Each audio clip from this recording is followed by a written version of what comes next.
ہوں. تو نبی کے دادا نے کہا ٹھیک ہے حلیمہ لے جانا لیکن اس کی حفاظت کرنا. جب میں لے جانے لگی تو نبی کی امی نے کہا, سیدہ آمنہ خاتون نے کہا, حلیمہ یہ میرا بچہ معمولی بچہ نہیں ہے, اس کے پیدا ہوتے میں نے عجیب عجیب قسم کی بشارتیں دیکھی ہے, کرامتیں دیکھی ہے, عجیب عجیب قسم کے واقعات دیکھی ہے. اللہ اکبر. حضرت حلیمہ کہتی بی بی آپ نے کیا کیا دیکھا؟ بہت انہوں نے بیان کیا. صرف ایک بات میری بہنیں سن لے, بہنوں کے لیے خاص طور پہ ادب کے پردے میں, ادب کے دائرے میں, حیا کے پردے میں. جب بچہ ماں کے پیٹ میں آتا ہے تو ماں کے دل میں الگ الگ قسم کی چیزیں کھانے کی خواہش پیدا ہوتی ہے. بچہ ماں کے شکم میں آتا ہے تو مائیں کھانے پر اتنی اتارو ہو جاتی ہے کہ کبھی کبھی وہ تو مٹی بھی تک کھانے لگتی ہے.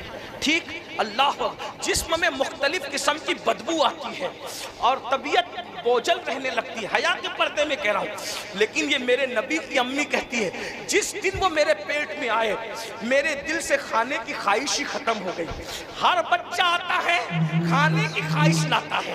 حضور آئے کہتی کھانے کی خواہش ختم ہو گئی اور کہتی ہر بچہ ماں کے پیٹ میں آتا ہے, ماں کے پیٹ میں آنے کے بعد جسم میں بدبو پیدا کرتا ہے.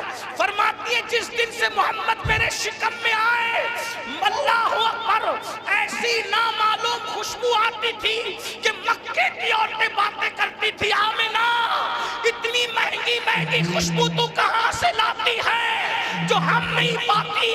تو آمنہ خاتون میرے نبی کی امی کہتی ہے واللہ جس دن سے میرا بچہ میرے پیٹ میں آیا ہے میں نے کبھی خوشبو لگائی ہی نہیں ہے. جو خوشبو بھی آتی ہے وہ میرے بچے کے صدقے میں آتی ہے. کیا مہکتے ہیں مہکنے والے, بو پہ چلتے ہیں بٹکنے والے. اللہ اکبر. پھر حلیمہ سعدیہ کہتی ہے کہ میں لے کر کے چلی. کہتی ہے جب میں نے سوچا کہ لے کر چلی ہوں تو کعبے کا طواف کر لوں, پتہ نہیں اب کب آؤں گی مکہ. ہمیشہ آنا جانا تو رہتا نہیں تھا, پیدل آنا تھا, سواری پہ آنا تھا, گھوڑے کھچروں پہ آنا تھا. کہتی میں نے سوچا کعبے کا طواف کر لوں. یہ روایت میں کہاں سے بیان کر رہا ہوں؟ علامہ قاضی ثناء اللہ پانی پتی بیان کرتے ہیں اس کو, صاحب تفسیر مظہری وہ بیان کرتے ہیں کہ کہتی ہیں کہ جب میں نے سوچا کعبے کا طواف کر لوں, کعبے کا طواف کر رہی تھی, سوچا حجر اسود کو چوم لوں, بچے کو چموا لوں. جیسی میں نے ان کو حجر اسود کے قریب کیا میری آنکھیں حیرت سے پھٹی کے پھٹی رہ گئی. حجر اسود اپنی جگہ سے نکلا اور اس نے میرے محمد کے لبوں کو چوم لیا. یہ اپنے نبی کا بچپن ہے. بھائیو آپ مجھے بتائیں جس کا بچپن اتنا بے مثال ہو اس کی زندگی کتنی بے مثال ہوگی. آج اس نبی سے ہم دور ہیں.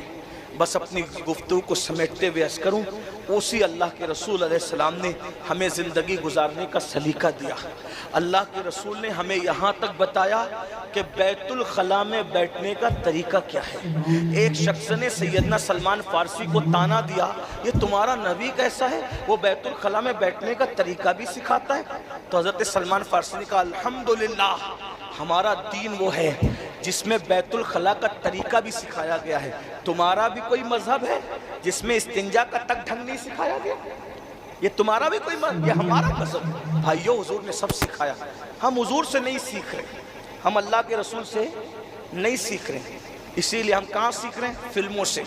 ہم کہاں سے سیکھ رہے ہیں؟ اداکاروں سے. یہ میری بہنیں بیٹھی ہوئی ہیں, رات کے 3 بجنے قریب, اللہ انہیں جزائے خیر دے. گرمی میں پنکھے چلنی مگر بیٹھی ہیں. لیکن بہنوں سے پوچھو 40 منٹ تک سیریل دیکھے گی, 10 منٹ نماز کے لیے نہیں نکلے.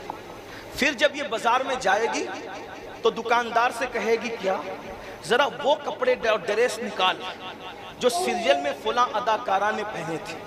ہنسنے کی بات نہیں.